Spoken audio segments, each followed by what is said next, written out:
자, 반갑습니다. 배동찬 교수의 맛있는 더운 이야기의 배동찬입니다. 자, 여러분 반갑습니다. 0%의 저금리 시대 후폭풍.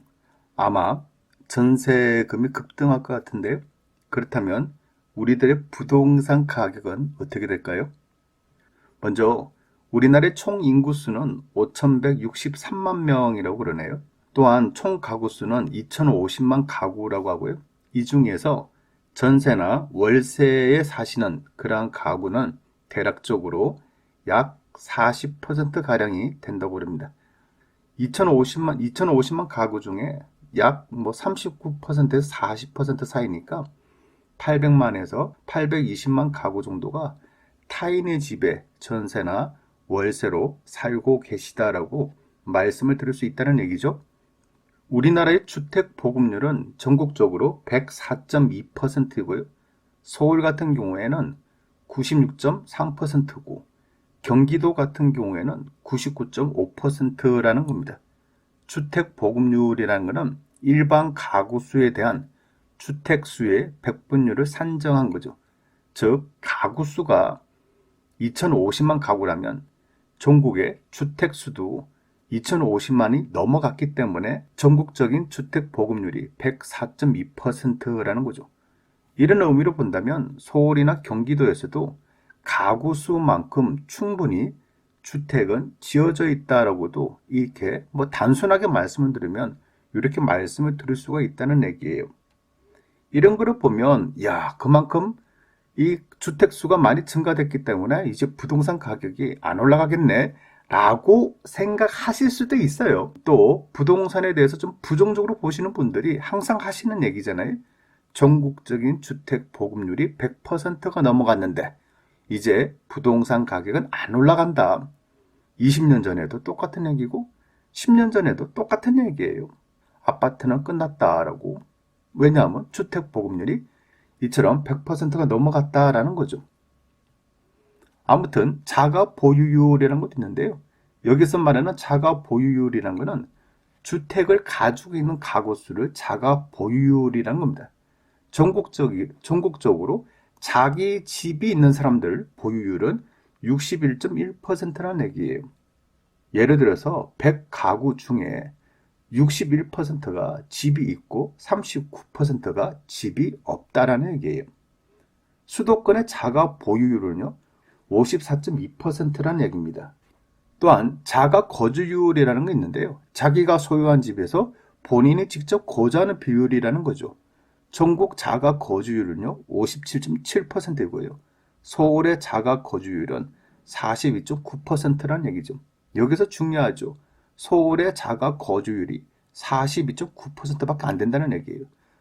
좀 웃기지 않습니까? 그래요.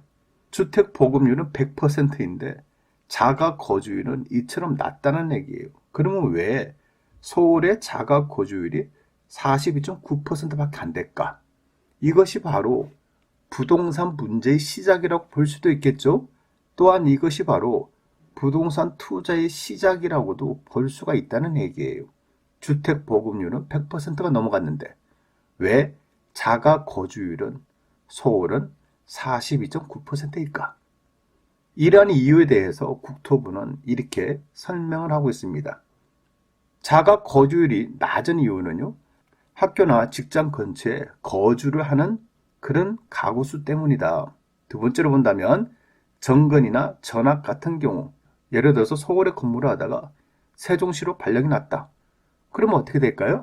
그렇죠. 세종시로 이사를 가는 경우도 있겠고, 아니면 남편만 따로 세종시에 거주를 하는 경우도 있겠죠.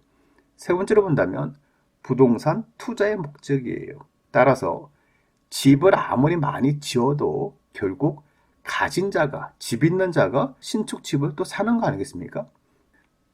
이런 와중에요. 정부는 기준금리를 0.75에서 0.5%로 0.25%를 인하했죠. 이러한 이유에 대해서는 왜 이렇게 기준금리가 이렇게 내려가냐, 인하되냐에 대해서는 여러분 많이 아실 거예요. 그래서 그러한 부분은 그냥 생략을 하고요. 결국 기준금리의 인하는 예금금리 인하를 말하는 거 아닙니까? 따라서 1.5%의 예금 이자가 0.8% 내지 0.9%가 된다는 얘기죠. 실제적으로 예금으로 또 먹고 사시는 분 입장이라면 굉장한 손실이 다가오고 있다라고도 말씀을 드릴 수 있다는 얘기죠. 이에 반해서 대출금리 같은 경우에는요, 금리 인하 후 2.8%의 주택담보대출 이자가 현재는 2.34나 또 2.5 정도로 이렇게 인하가 됐지 않습니까? 대출받는 사람 입장이라면 오히려 이득이라고도 볼 수가 있다는 얘기예요. 집주인 입장에서 설명을 한번 해드리면 전세금을 2억 원을 수령을 했다. 일단 2억을 받았어요. 일단 기분이 좋죠? 예, 돈을 받는 행위는 항상 기분이 좋은 것 같고요. 돈이 나가는 행위는 항상 기분이 좀 별로 안 좋은 것 같아요. 아무튼 임대인 입장에서 전세금 2억을 수령했어요. 그러면 은행에 맡겼다라고 가정을 합시다. 올 초에만 하더라도 1.5%의 예금이자가 앞으로 1% 내지는 0% 이자가 되지 않겠습니까? 그러면 2억을 맡기면 1.5%의 예금이자라면 1년으로 하면 300만 원 되는 거고 월로 따지면 25만 원이 되겠죠. 근데 이게 1%로 떨어지면 1년으로 따지면 200만 원이고 월로 따지면 16만 6천 원이라는 얘기예요. 따라서 내가 은행에 돈을 맡김으로써 받는 돈이 줄어들고 있다라고 말씀을 드릴 수가 있다는 얘기겠죠. 이를 2009년도 은행 예금과 한번 비교를 한번 해볼까요? 2009년도에는 예금 이자가 5%라는 얘기죠. 그래서 1년으로 따지면 세전 1,000만 원이 되는 거고요. 월로 따지면 83만 3,333원이 돼요. 앞으로 다음 주 정도 되면 이제 1%나 0%의 예금 이자가 나온다는 얘기겠죠. 그러면 2009년도에는 한 달에 83만 3천원 벌다가 이제는 16만 6천원 돈을 번다는 얘기예요. 어때요, 여러분? 이자가 굉장히 떨어졌다라고 이렇게 말씀을 드릴 수 있다는 얘기예요. 어떻게 보면 집주인들 입장에서는 큰 이득이 좀 줄어들었다라고 볼 수도 있다는 얘기겠죠. 그러면 앞으로 집주인들은 어떻게 반응들을 할까요? 당연히 전세보다는 월세를 선호한다는 얘기예요. 통계청 발표에 의하면요, 파란색이 전세이고 빨간색이 월세입니다. 과거에는요, 파란색 전세가 빨간색 월세보다 위에 포진되어 있으면 알 수가 있다는 얘기겠죠? 2010년대 이후 이러한 그래프가 이제 역전이 되는 거예요. 2016년도에는요, 월세 비중이 22.9%고 전세 비중이 15.5%가 되었다는 거 아닙니까? 이러한 원인은 무엇일까요? 여러분도 한 번쯤은 한번 스스로가 생각을 하셔야 돼요. 왜 이처럼 전세보다 월세의 비중이 훨씬 높아졌을까? 이를 통계청 인구 총조사 가장은요, 2016년도에 이렇게 설명을 합니다. 집주인 측면에서 보면 금융권의 이자율이 낮아서 전세보다는 월세를 선호한다. 세입자 측면에서 본다면 전세 가격 급등으로 인한 인상된 금액만큼 월세로 전환을 하는 거예요. 세 번째로 보면 1인 가구의 증가로 인해서 이처럼 월세가 전세를 앞지르는 이런 경우 수가 발생이 된다는 얘기죠. 자, 그렇다면 다시 한번요, 전월세 가구 비중 그래프를 한번 살펴보도록 할게요. 먼저 빨간색 박스를 보세요, 여러분. 분명히 전세 파란색이 빨간색 월세보다 위에 가 있죠. 위에 가 있는데요. 2000년도 초반 이후에 우리나라가 고금리에서 저금리로 완전히 변환됐지 않습니까? 그러다 보니까 2000년대 초반부터 월세가 우상향되고 있고요. 파란색 전세는요, 우하향되고 있다는 얘기예요. 즉, 전세는 줄어들고 있고 월세가 증가하고 있다라고 이렇게 말씀을 드릴 수가 있다는 얘기죠. 자, 그렇다면 이제는 0%의 저금리 시대가 도래됐다는 얘기예요. 딴 거 물어볼 필요도 없지 않겠습니까? 만약 여러분들께서 집주인이라고 가정을 합시다. 자, 그런 분들 입장에서 0%의 저금리 시대다. 여러분은 만약에 임대인이라면 어떻게 하시겠냐는 거죠. 전세를 내놓겠습니까? 여력이 된다면 전세금을 돌려주고 월세를 받으시겠습니까? 어때요, 여러분? 답은 간단하죠. 사지를 생각하시면요, 답은 멀리서 찾으실 필요도 없어요. 우리들 가까이에 답이 있다는 얘기겠죠. 당연히 월세를 선호한다는 얘기겠죠. 자, 그렇다면 이러한 흐름은 부동산 시장에 어떠한 영향을 미칠까요? 제가 보는 점은 그래요. 전세 시장의 반응 예측을 본다면 앞으로 전세는 줄어들고요. 월세는 증가될 거예요. 당연한 거죠. 그렇다면 세입자들은 전세를 구하기 위해서 돌아다녀야 되겠죠. 전세가 정말 귀한 그런 시대가 도래될 수도 있다는 얘기예요. 즉 전세 수요는 증가되는데 전세를 내놓는 집주인들은 월세로 돌리다 보니까 전세가 귀한 그런 시대가 된다는 얘기죠. 결국 전세 가격 급등을 쉽게 예상할 수가 있다는 얘기죠. 그래서 아마도 정부는 전월세 신고제니, 전월세 2년 재계약 청구권이니, 전월세 상한제니 등등 이러한 제도를 마련하겠다는 거 아닌가요? 이처럼요, 부동산에 관련된 사항들은요, 다 연결고리가 있어요. 뭐 하나만 뚝 떼서 그것만 열심히 공부한다 하더라도 두루두루 많이 알아야 되고 두루두루 많이 공부를 좀 하셔야 되겠죠.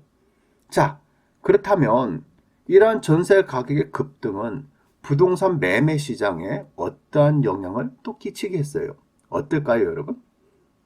매매 시장의 반응 예측 또한 마찬가지겠죠. 일단 전세금이 급등을 하게 된다면 집주인들은 당연히 전세금을 더 올려받으려고 할 거예요. 이게 사람의 심리가 묘하다니까요.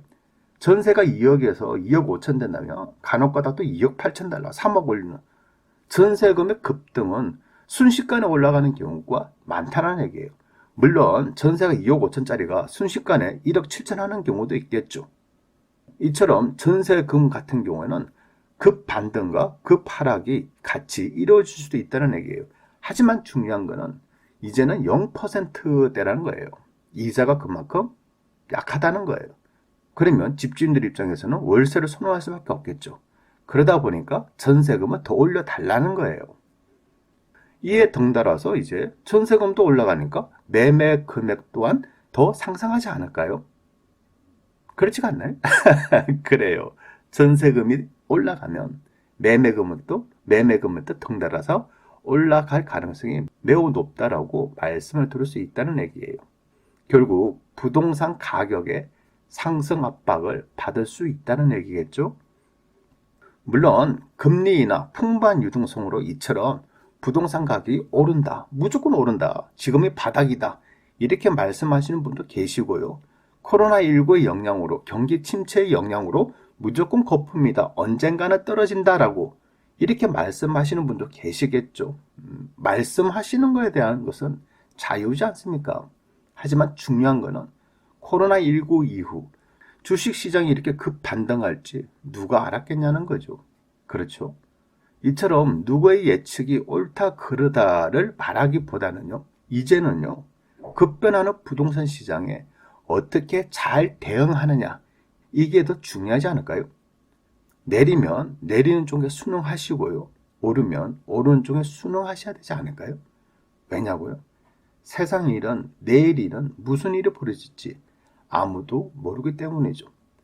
아무튼 저희 생각으로 본다면요, 앞으로 몇 년 안으로요, 금리 인하의 효과 및 정부가 시행을 강행하고자 하는 전월세 재계약 청구권 등등 이런 정책들이 쏟아진다면요, 부동산 시장에 엄청난 변화가 나타날 것 같아요. 어떻게 보면 부동산 난리 났다라고 이렇게 말할 수 있는 그러한 시기가 도래될 수 있다는 얘기겠죠. 여러분 생각은 어떠신가요? 그래요. 이상까지 배동찬 교수의 맛있는 도움 이야기였습니다. 감사합니다.